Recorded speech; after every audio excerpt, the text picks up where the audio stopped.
중간 부분 보겠습니다. 11절부터 18절까지 제가 봉독에 올립니다.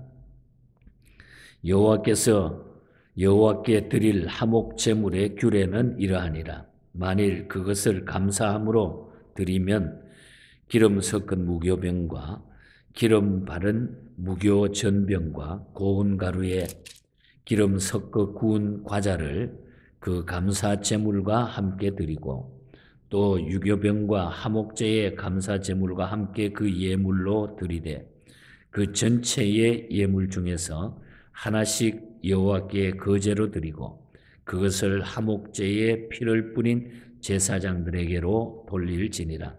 감사함으로 드리는 화목제물의 고기는 드리는 그날에 먹을 것이요 조금이라도 이튿날 아침까지 두지 말 것이니라. 그러나 그의 예물에 제물이 서원이나 자원하는 것이면 그 제물을 드린 날에 먹을 것이요 그 남은 것은 이튿날에도 먹되 그 제물의 고기가 셋째 날까지 남았으면 불사를 지니 만일 그 화목제물의 고기를 셋째 날에 조금이라도 먹으면 그 제사는 기쁘게 받아들여지지 않을 것이라. 드린 자에게도 예물답게 되지 못하고 도리어 가증한 것이 될 것이며 그것을 먹는 자는 그 죄를 짊어지리라. 아멘. 오늘도 하나님의 큰 은혜 속에 말씀 붙들고 승리하시기를 축복합니다. 7장의 말씀은 38절까지 쭉 기록이 되어 있는데 내용을 잠깐 소개를 해드리고 오늘 중심 내용을 설교하겠습니다. 1절부터 7절까지는 그 속건제를 드릴 때에 그 제사장이 행할 규례에 대한 말씀이 기록이 됐고 또 8절에서 9절은 번제와 소제를 드릴 때에 제사장에게 돌아가는 몫에 대해서 말씀을 하고 있습니다. 그리고 오늘 읽어드린 11절부터는 화목제에 관해서 보충해서 설명하고 있습니다. 레위기 우리 앞에 3장에서 이미 봤는데 그 3장에 게시된 화목제에 대한 보충적인 규례의 말씀이 기록이 됐다 이렇게 보면 됩니다. 그리고 28절부터 36절까지는 화목제물 가운데서 제사장에게 분배되는 몫에 대해서 설명을 합니다. 그리고 끝으로 37절과 38절에서는 본서의 그 1장에서 7장에까지 기록된 결론 말씀, 요약의 결론 말씀이 마지막에 기록이 되어 있는 것을 보게 됩니다. 오늘 이 읽은 본문에는 그 레위기 3장에 게시된 화목제에 대한 그 보충적 규례라 이렇게 보시면서 이 화목제의 중요함을 우리가 볼 수 있기를 바랍니다. 그래서 오늘 아침에는 그 화목제의 규례에 대해서 다시 한번 살펴보겠습니다. 오늘 이 화목제에 대한 내용을 구분해 보면은 먼저 화목제에 있어서 공동 식사에 대한 규례가 11절부터 21절까지 되어 있고 또 희생 제물의 피와 기름은 먹지 말라고 하는 식용 금지 규례가 27절에서 22절에서 27절까지 되어 있습니다. 그리고 화목제에 있어서 제사장에게 돌려지는 몫에 대한 규례가 28절에서 36절까지 나타납니다. 오늘 이 본문에 나타난 화목제의 규례를 통해서 화목제 희생 속에 나타난 그 의미와 정신을 우리가 살펴보면서 중요한 기도 제목과 우리에게 주는 교훈을 깊이 찾을 수 있기를 바랍니다. 먼저 화목제라고 하는 것은 화평의 제사를 뜻한다. 이미 우리가 3장에서 기억을 했습니다. 화평의 제사다 하는 것.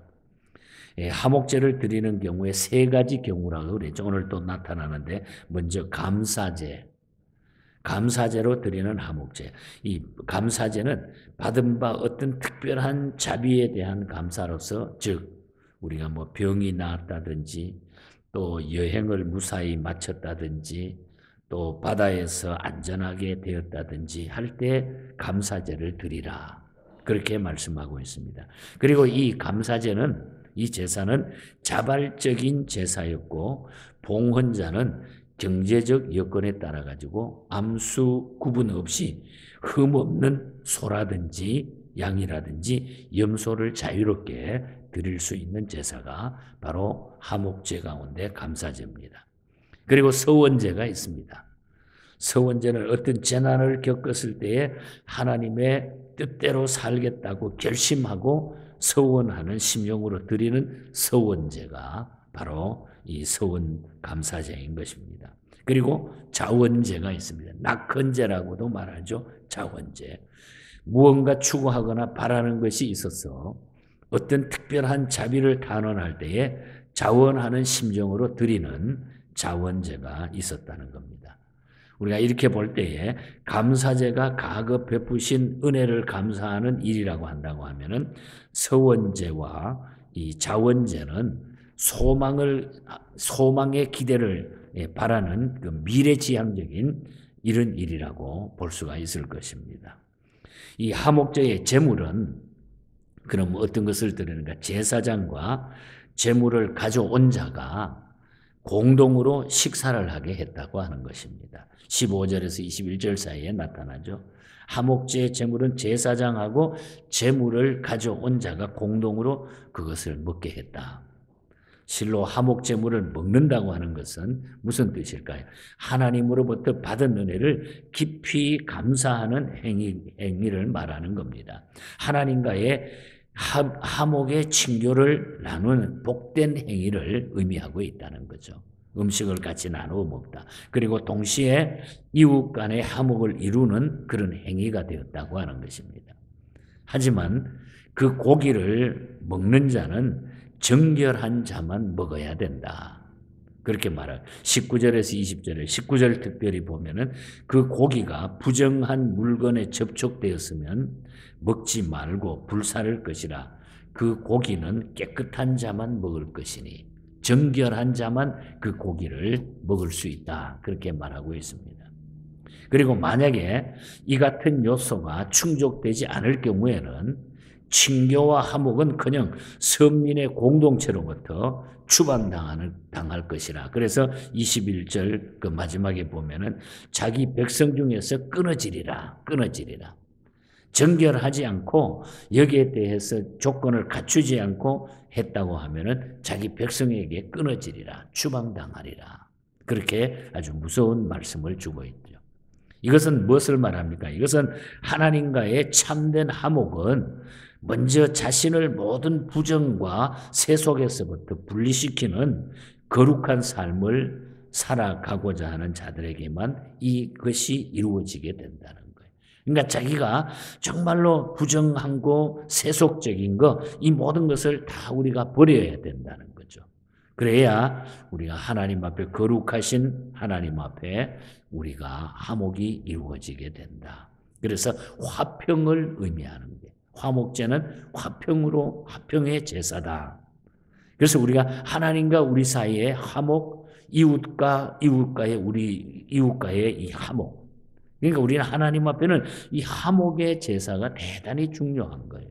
그걸 우리가 하지 못하면서 만약에 한다고 하면은 너희 자기 백성 중에서 끊쳐지리라.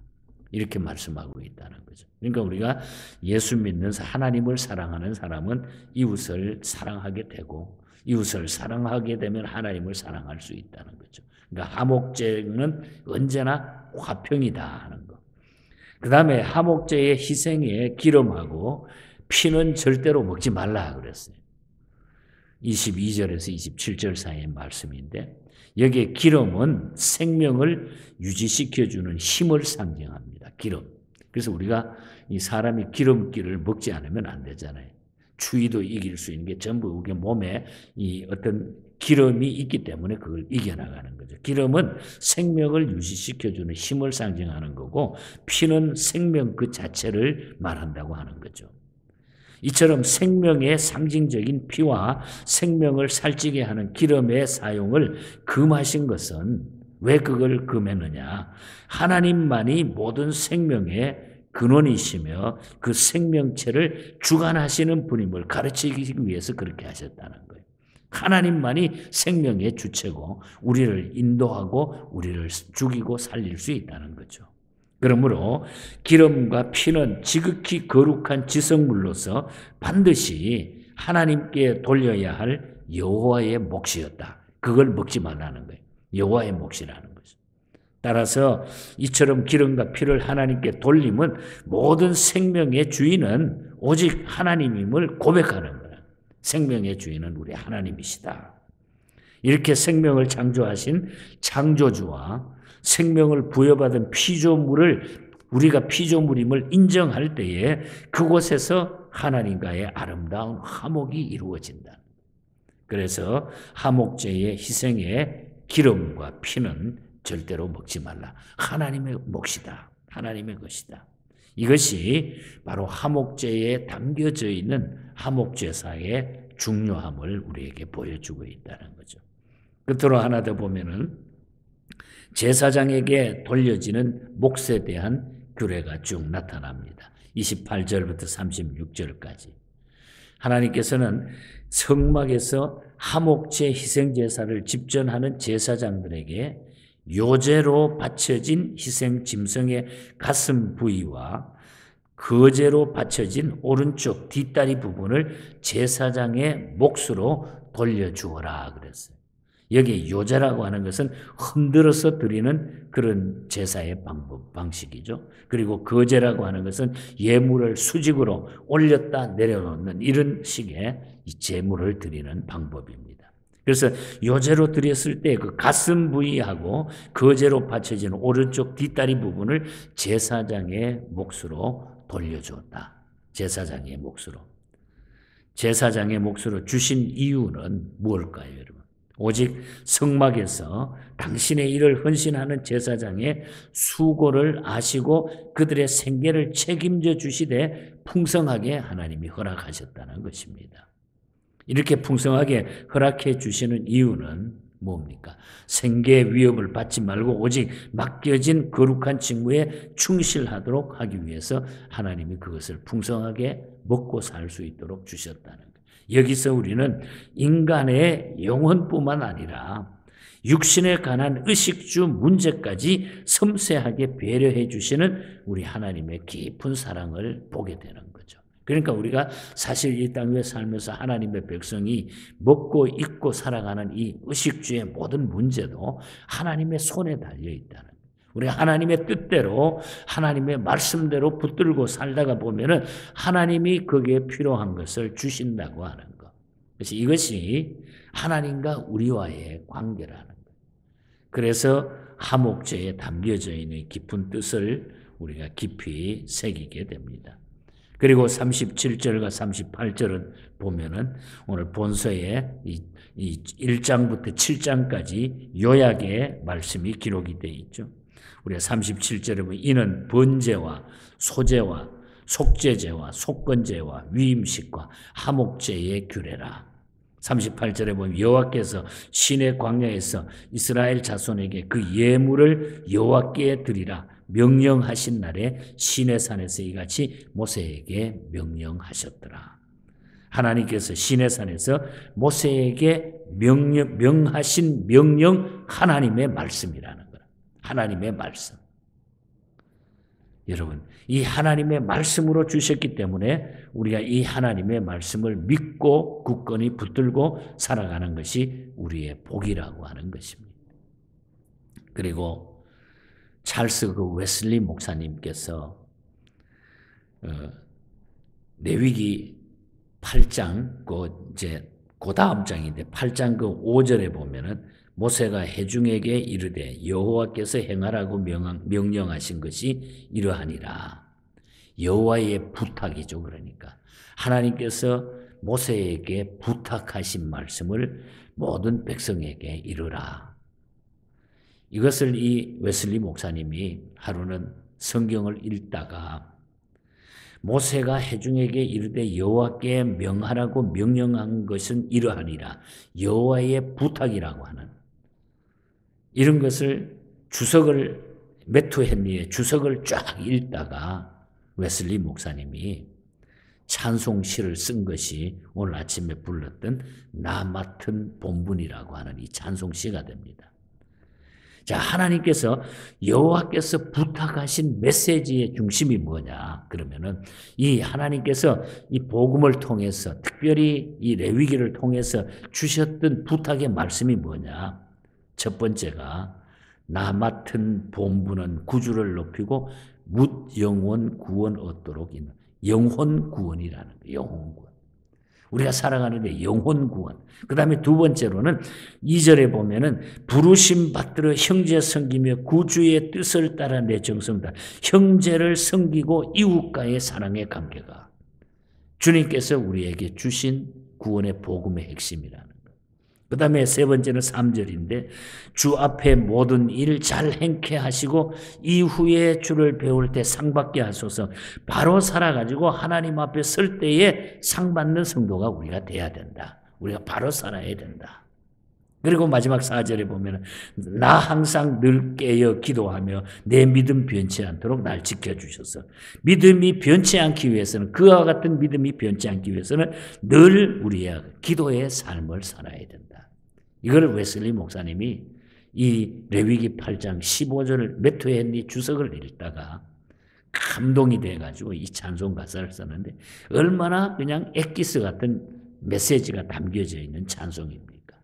그래서 오늘 아침에 불렀습니다만 우리는 우리의 영혼 구원을 위해서 내 영혼 구원, 이웃 영혼을 위해서 영혼 구원의 놀라움, 그리고 형제와 이웃을 잘 섬기는 것, 그리고 우리가 바로 살아야 된다. 그리고 하나님 앞에 쓸 때 상 받고, 그리고 우리의 믿음이 변치 않기 위해서는 그냥 있어서 될 일이 아니라 우리가 기도하지 않고는 우리의 믿음이 자랄 수가 없어요. 그래, 기도해야 우리가 변치 않는다는 거예요. 희윈 여사가 쓴 찬송가 가사 부를 때마다 은혜가 되잖아요. 352장도요. 4절 가사에 보면 저는 그 가사를 찬송할 때마다 얼마나 가슴이 찡하고 좋은지 몰라요.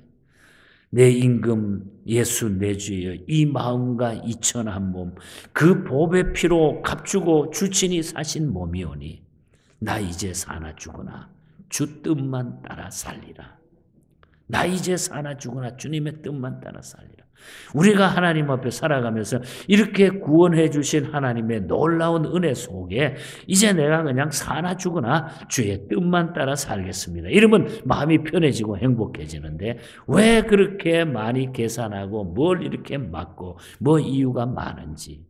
그래서 우리 하나님 앞에 다 내려놓기를 바랍니다. 여러분, 이 하목제의 제사를 통해서 주신 이 교훈을 우리가 받으면서 그저 사나 죽으나 주님 뜻대로 살겠습니다. 오늘 아침의 결론은 사나 죽으나 주 뜻대로 살겠습니다. 이것이 오늘 우리의 삶의 결론이 되고 영원한 결론이 됐으면 좋겠어요.